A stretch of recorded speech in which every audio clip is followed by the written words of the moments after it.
Hello friends, good morning. आज हम फिर से वापस आ गए एक नई वीडियो के साथ। और आज हम इस वीडियो में आप लोगों को कुछ रूब्रिक एक्सप्लेन करेंगे। और अगर इस वीडियो में इस रूब्रिक से मिलती जुलती कोई सिमिलर रूब्रिक है तो हम उसको साथ में डिफ्रेंशिएट भी करते चलेंगे, ताकि हम लोगों को और आप लोगों को कोई कन्फ्यूजन ना रहे और हम इस रूब्रिक को बेहतर ढंग से अपने प्रैक्टिस फील्ड में अप्लाई कर सकें। तो रूब्रिक एक्सप्लेन करने से पहले हम आपको एक केस बताते हैं और इस केस के थ्रू हम लोग रूब्रिक लेंगे कि इसमें इस रूब्रिक को हमने क्यों लिया। तो फिर देखते हैं आज का एक केस, उसके बाद फिर रूब्रिक पर जाते हैं। तो आज का जो हमारा केस है एक 9 ईयर एक बच्चे का है और इसको जो चीफ कंप्लेंट थी वो थी फियर। इसको बहुत ज़्यादा डर लगता था और बेसिकली पर्टिकुलर चीज़ से वो क्या था कि ब्लड, यानी जब भी इसके सामने कोई ब्लड ले ले, ब्लड का नाम ले ले या ये कहीं देख ले ब्लड को, तो ये बहुत ज़्यादा डर जाता था और डर करके ज़मीन पर गिर जाता था। तो इसके इस परेशानी से, इस कंप्लेन से इसके पेरेंट्स काफ़ी ज़्यादा परेशान थे। तो इनकी मदर ने बताया कि डॉक्टर साहब ये दिक्कत इतनी ज़्यादा हो रही है, ये इस तरह से अजीब हरकतें कर रहा है और हम लोग इससे बहुत ज़्यादा परेशान हैं। तो फिर हमने इसके बारे में थोड़ा जानना चाहा कि आखिर ऐसा क्यों कर रहा है, कब से कर रहा है। तो इनकी मदर ने बताया डॉक्टर साहब कोरोना टाइम में हम कोरोना पॉजिटिव हो गए थे, तो हमें जब क्वारंटाइन के लिए हॉस्पिटलाइज करना पड़ा तो ये ज़्यादातर अपनी दादी के पास रहता था। तो इसकी दादी ने कुछ ऐसी बातें बताई उस टाइम, जैसे कि ये बताया कि हम काफ़ी ज़्यादा टाइम तक शायद हेल्दी ना रह पाएँ या हमारा बचना बड़ा मुश्किल हो सकता है, हम बहुत सीरियस थे। तो इसलिए इसकी दादी ने इसको इस तरह से बताया। तो ये उसके बाद 24 घंटे तक लगातार रोता रहा। ये बहुत ज़्यादा डर गया था उस टाइम और तभी से इसमें ये चीज़ें आने लगी कि ये पर्टिकुलर चीज़ को लेकर के, ब्लड को लेकर के बहुत ज़्यादा डरने लगा। तो तब से हम ये चीज़ नोटिस कर रहे हैं और इस चीज़ से हम लोग बहुत ज़्यादा परेशान हैं। तो हम पेशेंट के बारे में थोड़ा और जानने के लिए हमने मदर से पूछा कि अच्छा ये क्या करता है बच्चा। तो इसकी मदर ने बताया कि ये टेनिस का अच्छा खिलाड़ी भी है, ये टेनिस काफ़ी अच्छा खेलता है। तो जब ये कभी इसका मैच होता है जाता खेलने के लिए, तो इसकी सबसे बड़ी परेशानी जो होती है वो होती है कि बार बार वॉशरूम जाना है इसका। और टेनिस खेलने से पहले ये करीब 10 बार वॉशरूम जाता है और ये वहाँ का वॉशरूम नहीं यूज़ करता है, वहाँ से हमें एकांत में लेके जाता है जहाँ पर कम से कम लोग रहते हैं या कोई ना रहे, ये वहाँ का वॉशरूम यूज़ करता है। और इससे बहुत ही ज़्यादा हम परेशान हो जाते हैं कि 10 बार इसको लिवा के जाएँ वॉशरूम और वहाँ वो पास का वॉशरूम भी नहीं यूज़ करता है। और ऐसे ही हम लोग एक बार ट्रिप पर गए तो वहाँ हमको होटल में 3 रात स्टे करना पड़ा। तो ये इतना हम लोगों को परेशान किया कि वहाँ 3 दिन तक वॉशरूम नहीं यूज़ किया। कहा कि मम्मी हम नहीं जाएंगे वॉशरूम, हम कंट्रोल कर लेंगे। तो फिर ये जब वहाँ से घर आया तब जाकर के वॉशरूम, अपना वॉशरूम यूज़ किया। तो हम लोग इससे इतना ज़्यादा परेशान हो जाते हैं। और फिर इसकी मदर ने बताया, जब हमने इनसे पूछा कि थोड़ा फैमिली के बारे में बताइए, तो बताएं कि इससे एक बड़ी सिस्टर है, तो ये घर पे बहुत हमेशा लड़ाई करता रहता है और इन दोनों में सबसे ज़्यादा पिटाई इसी की होती है। तो जब हमने पूछा कि ऐसा क्यों, तो मदर ने बताया कि जब ये इसकी सिस्टर इसको मारती है तो किसी को पता नहीं चलता है, या कुछ कहती है तो पता नहीं चलता है किसी को, लेकिन जब ये कुछ अपनी सिस्टर को कहता है या मारता है तो पूरा परिवार जान जाता है कि अच्छा ये अपनी सिस्टर को मारा है। तो इसकी वजह से इसकी पिटाई बहुत ज़्यादा होती है। और आजकल सबसे बड़ी मुश्किल ये हो रहा है कि इसका हमने, जब ये नेक्स्ट क्लास में गया है तो घर पर हमने इसका ट्यूशन लगवा दिया है। और जब इसकी मैडम इसको पढ़ाने आती हैं तो उसमें ब्लड का टॉपिक है, चैप्टर है या उससे संबंधित जो वर्ड आते हैं, तो जब भी उसका नाम मैडम लेती हैं तो ये कहता है कि मम्मी मैडम से आप कहो कि हमको ना पढ़ाएं, इसका नाम ना लें, नहीं तो हमें चक्कर आ जाए, हम गिर जाएंगे, हमें बहुत ज़्यादा डर लग रहा है। तो इसकी वजह से क्या है कि इसका ट्यूशन भी बंद कराना पड़ रहा है, बड़ा मुश्किल हो जा रहा है इसको ट्यूशन देना। और हमें ये चिंता लगी पड़ी है कि अब ये क्लास कैसे जाएगा, वहाँ पर कैसे पढ़ाई करेगा। तो जब हमें इसका थोड़ा हॉबी के बारे में पूछा कि ये करता क्या है बच्चा वैसे खाली रहता है, तो इसकी मदर ने बताया कि जब ये खाली रहता है कंप्यूटर गेम खेलता है, जो भी गन बंदूक या जो भी फायर वगैरह होता है वहाँ पर, तो ये सारी चीज़ों कंप्यूटर गेम खेलता रहता है। तो ये था एक इस बच्चे का केस। तो इसमें हम लोग देखते हैं कि हमने कौन सी रूब्रिक लिया है और हमने इस रूब्रिक को क्यों लिया, कोई दूसरी रूब्रिक क्यों नहीं लिया। तो इस केस में हल्का सा हम आपको डिस्कस करते हैं। तो इसमें जो फर्स्ट हमने रूब्रिक लिया हुआ था वो बड़ा इम्पोर्टेंट रूब्रिक था, और हमने इसमें जो रूब्रिक लिया था वो था फेनिंग सिक टू बी।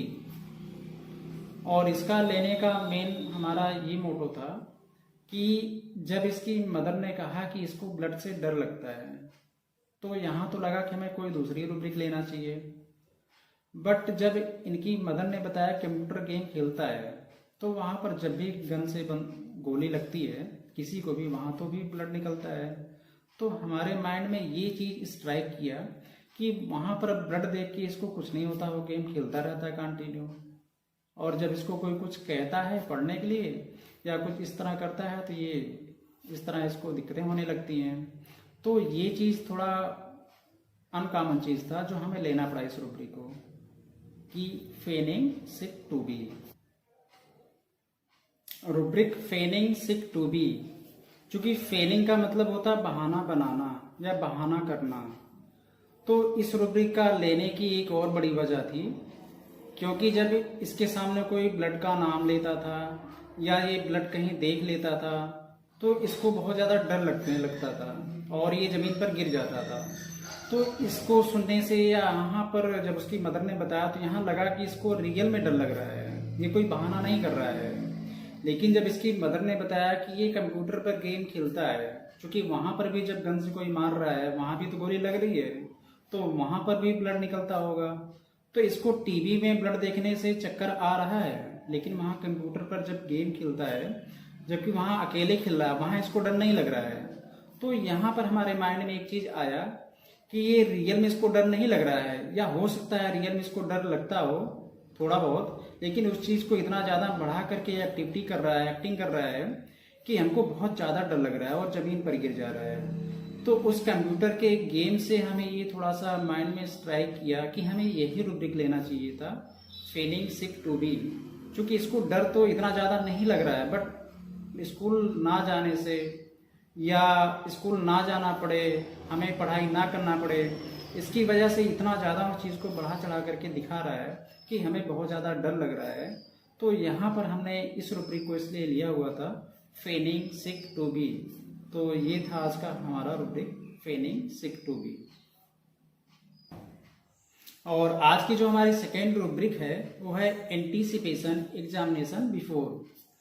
और इस रूब्रिक को लेने का मेन पर्पस था कि इसकी मदर ने बताया था कि जब ये बाहर टेनिस खेलने जाता है, तो टेनिस खेलने से पहले ये करीब 10 बार वॉशरूम जाता है, और ये वहाँ का वॉशरूम यूज भी नहीं करता है, हमें बाहर एकांत में लेके जाता है, फिर वहाँ का वॉशरूम यूज करता है।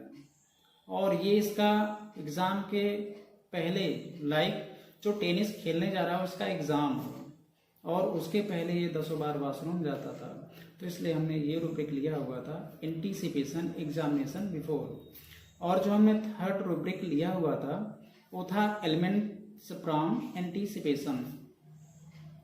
और इस रूब्रिक का मेन यही मतलब था कि जैसे इसमें इसकी मदर ने बताया भी था कि जब हम कहीं बाहर ट्रिप पर गए थे, होटल में स्टे किए थे 3 दिन तक, तो ये 3 दिन तक वॉशरूम नहीं यूज़ किया था। ये बताया था कि मम्मा हम कंट्रोल कर लेंगे हम, लेकिन हम यहाँ वॉशरूम नहीं जाएंगे होटल के वॉशरूम में। और ये जब 3 दिन बाद घर वापस आया तो वहाँ का वॉशरूम, घर का वॉशरूम यूज़ किया। मतलब इसको इतना ज़्यादा एंटीसिपेशन था कि वहाँ 3 दिन ठहरने के बाद भी वहाँ का वॉशरूम नहीं यूज़ किया था। ये बड़ा मुश्किल काम होता है, लेकिन फिर भी इसने किया, इसके अंदर इतना ज़्यादा एंटीसिपेशन था। और ये था आज का हमारा 3 रूब्रिक जो हमने आप लोगों के इस केस के थ्रू एक्सप्लेन किया। और पहला रूब्रिक जो हमने लिया हुआ था, फेनिंग सिक टू बी, और इससे मिलता जुलता एक और रूब्रिक हो सकता था वहाँ पर, एग्जैगरेटिंग। बट हमने इस रूब्रिक को नहीं लिया, क्योंकि एग्जैगरेटिंग का मतलब क्या होता है कि बढ़ा चढ़ाकर बोलना या बढ़ा चढ़ाकर बताना। तो इसमें जो पेशेंट की कंप्लेंट थी उसमें क्या था, उसको ब्लड से फियर था, डर लगता था, लेकिन बताने से पहले या बताने के साथ साथ ये गिर भी जाता था, ये उसकी एक्टिविटी भी करता था, लगता था कि ये रियल है। बट अगर एग्जैगरेटिंग वाला पर्सन होता, पेशेंट होता, तो ये एक्टिविटी फिजिकल एक्टिविटी या फिजिकली एक्टिंग करने से ज़्यादा वो ओरली बताता कि मम्मा हमें ब्लड से बहुत ज़्यादा डर लग रहा है, वो शायद ना गिरता। तो ये जो एग्जैगरेटिंग वाला बंदा होता है ये चीज़ को बहुत बढ़ा चढ़ा करके बताता है, बढ़ा चढ़ा करके कहता है, ये उसको एज इट इज एक्टिंग नहीं करता है ज़्यादा। बट जो फेनिंग सिक वाला पर्सन होगा उसके अगर पेट में भी दर्द होगा तो इतनी ज़्यादा एक्टिंग करेगा ना, लेमेंटिंग टाइप, यानी बहुत ज़्यादा पेन हो रहा हो, एक्टिंग भी करे उस तरह का। तो ये था फेनिंग सिक 2B में कि वो एक्टिंग भी करता था, उसके साथ साथ गिर जाता था फर्श पे कि हमें ये तकलीफ है, हमें ब्लड से डर लग रहा है, इतना ज़्यादा लग रहा है। बट अगर एग्जैगरेटिंग वाला पर्सन होता, पेशेंट होता, तो ये ओरली बहुत ज़्यादा बढ़ा चढ़ा करके कहता हमें बहुत ज़्यादा डर लग रहा है, या जो भी कहता वो ओरली बहुत ज़्यादा कहता वो। तो ये था आज का हमारा वीडियो। और अगर आपको वीडियो में कोई कन्फ्यूजन हो या कहीं कोई बात ना समझ में आए तो प्लीज़ आप लोग कमेंट करके ज़रूर बताइएगा, पूछिएगा, तो हम उसको कोशिश करेंगे नेक्स्ट वीडियो में बेहतर ढंग से एक्सप्लेन करने के लिए और ज़्यादा। तो ये था आज का हमारा वीडियो। अगर आपको वीडियो पसंद आए तो वीडियो को लाइक करिएगा, वीडियो को शेयर करिएगा और हमारे चैनल को सब्सक्राइब करिएगा। फिर मिलते हैं हम आपको नेक्स्ट वीडियो में, तब तक के लिए नमस्कार।